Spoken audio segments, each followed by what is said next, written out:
الحمد لله رب العالمين، الصلاة على سيدنا محمد صلى الله عليه وسلم. إلهي mahadle subxaana wa tacaala, ilaahay baa keligii mahadle. Waxaan maanta jeclahay inaan sidii caadada noo ahayd axadii kasta markaan shirno aanu xaaladda dalka aan dadkayga la wadaagno halku dalkeenu halku maraya. Maanta waxaad moodaa Somaliland inay la mid tahay dooni bad kacsan ku dhex jirta,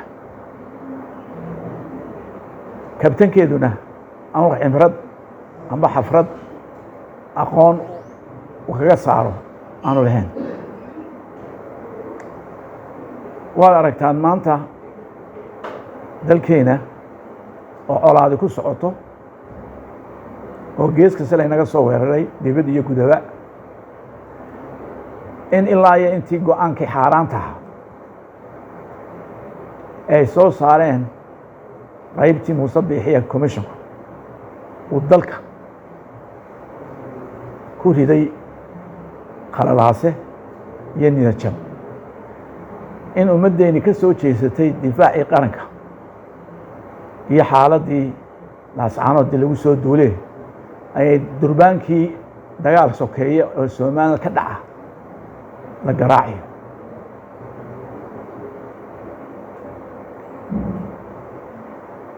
taas waxay keentay in dhalinyaro hubka qaadato.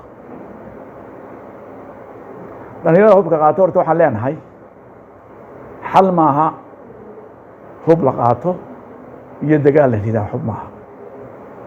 muuse iyo dalkana isma leha. dalku wuu jirayaa, muuse ayaanu iska qabanna insha allahu tacaala.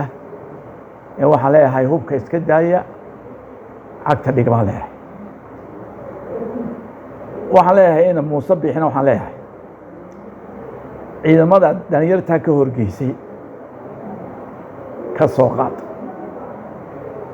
sidaad 4 samaysay ee markay dhalinyartu ka baxday garoonka Hargeysa ay toon tagtay, aad toon kaga daba tagtay, ee taasi keentay inay baabuur soo galaan technical Hargeysa oo ay Hargeysa xabad la dhacaan tii halku ay ku celinina adiina kaay. xalay waa arkiiseen Muuse Biixi siduu hadlayay, sidaan waa shidan. taas waxay ka markhaati kacaysaa inaanu muuse dalkan laxajecel ka haysan. kursigaas siduu u haysan lahaa moojaan caqli kale oo ku jira aanu jirin. haddaba arrintu waxay taagan tahay alaysa minkum rajulun rashiid bay taagan tahay. waa shacbi reer Somaliland. isniintiina waan markaan inuu 24 waadii sheegay war ninkii tala ma hayo, shaydaan baa la faqay, kursigaa weligaa la haysanaya buu yidhi, dalka waxba ka dhici maayaan buu ugu sheekeeyey, ciidamada haysataa buu yidhi, laascaanadu way iska degaysaa buu ku yidhi. waar waxaan leeyahay rag iyo dumarba muuse hadduu wax maqli waayey tala guud ha laga gaaro. waxaan soo jeedinayaa waa inuu talo shir la isku yimaadaa wada tashi qarana oy ku dhawaaqaan waxgaradka, salaadiinta, siyaasiyiinta reer Somaliland. ninba maalinta article qore wuxuu yidhi reer Somaliland especially reer Sheekh Isxaaq buu yidhi waxay caqligu u yimaadaa markay dhowrkun ka dhintaan, dhexdooda ka dhintaan. yaanu caqligu markaa aynu imanin, caqligu yaanu imanin, balaa waa laga hortagaa.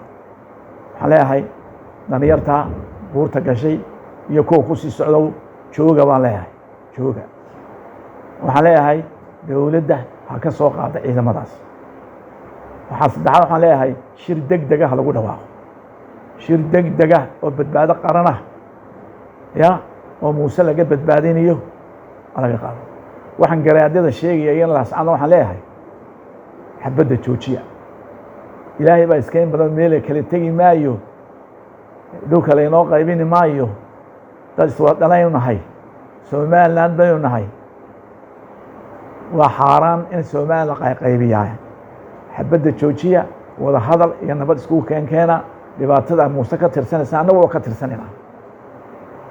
maaha dhibaato reer Somaliland is gaarsiiyeen ودبعت موسى كتر سنة زي إمام الكيسة أنا هو كتر سنة وحاليا ما كان رئيس سومالنا عقلها كسوينا عقلي كسود دايي لاسعانود دورتك كون هو إنسان يعلن كسومالي كسود دايي ما أنت إنه النبض كينان أو موسى عقلي كانوا واحد كأجسين حالته سوي هذه شدان واشدان ما واحد يهلك على كأن نبض جيلي هذا العشرة نبضه وواحد لو إنه لي هاي وتاج الهاي نسيي هلا إلى هذه نبضنا والسلام عليكم ورحمة الله وبركاته.